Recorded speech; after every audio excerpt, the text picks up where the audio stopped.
June 4న ఫలితాలు ఇంకా 4 రోజులే. ఏమైనా టెన్షన్గా ఉందా మీకు? టెన్షన్ ఎందుకండి, టెన్షన్ ఏమీ లేదు. మాకు ఒక అభిప్రాయం ఉంది కదా.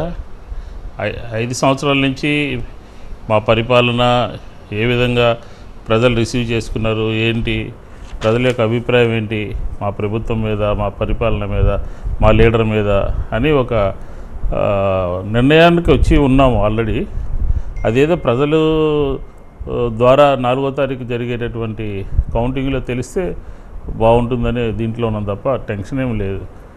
ఎందుకంటే మా ప్రభుత్వం చేసినట్టుగా మా ప్రభుత్వం చెప్పండి మేడం. అంటే అంతకన్నా ముందు రేపే ఎగ్జిట్ పోల్స్ ఉన్నాయి. సో ఎలా ఉండొచ్చు అనుకుంటున్నారు? మీ అంచనాలు ఏంటి?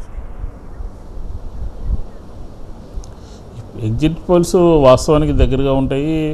ఈ రాష్ట్రంలో తిరిగి మళ్ళీ వైఎస్ఆర్ కాంగ్రెస్ పార్టీ రాబోతుందని చెప్పని, అలాగే పార్లమెంటు సీట్లలో కానీ అసెంబ్లీ సీట్లలో కానీ వైఎస్ఆర్ కాంగ్రెస్ పార్టీ ముందంజలో ఉందని చెప్పని ఇప్పటికే మనకి చాలా సర్వేలు, అంటే నమ్మకం కలిగినటువంటి రిలయబుల్ సంబంధించినటువంటి సర్వేస్ అన్నీ కూడా చెప్తా ఉన్నాయి. రేపు అఫీషియల్గా రేపు ఈవినింగ్ 5 o'clock తర్వాత 6 o'clock తర్వాత వారందరూ కూడా చెప్తారు. కాబట్టి ఎగ్జిట్ పోల్స్లో వచ్చేటటువంటి వాస్తవాలన్నీ కూడా మనకి ముందే తెలుసు. కాబట్టి ఎటువంటి ఇది లేదు.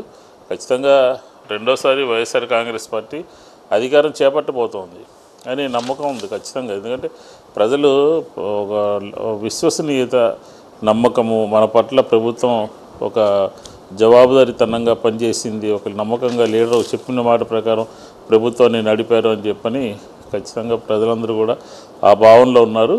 ఆ పోలింగ్ శాతం కూడా అదే దాన్ని తెలియజేస్తూ ఉంది.